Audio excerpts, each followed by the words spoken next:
When I was a kid, my grandparents brought me to church every Sunday morning.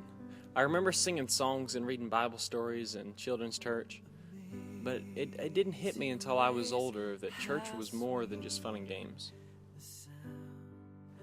As I grew up, I became a typical teenage boy, troubled by the divorce and the separation of my parents. My mom was a Christian, but she never pushed her beliefs on me. I moved away from the church and away from God. All I did was go to school, play Xbox, and sleep. My life revolved around pleasing myself.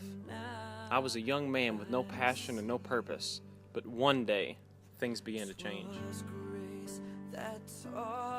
My freshman year of high school, my grandfather started to invite me back to the church that I once knew.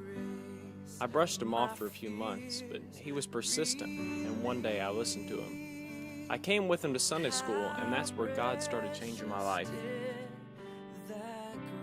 The teacher talked about the sin and the wickedness of man, but he also spoke about how Jesus Christ can make you a new person. I liked Sunday school, so I kept coming back, and I even attended youth. Later that year, the youth pastor invited me to come help him set up our cabin for church camp that summer. It was that day that he shared the gospel of Jesus to me, and I became a Christian.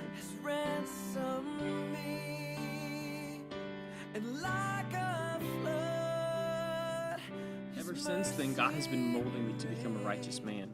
He has taught me to have a love for others, to die to myself, and to pursue Jesus. He's taught me about responsibility and purity. I wake up every day with a joy and a hope for eternity. I'm even really involved in my church. I'm Evan Moak, and that's my story about how Christ changed my life.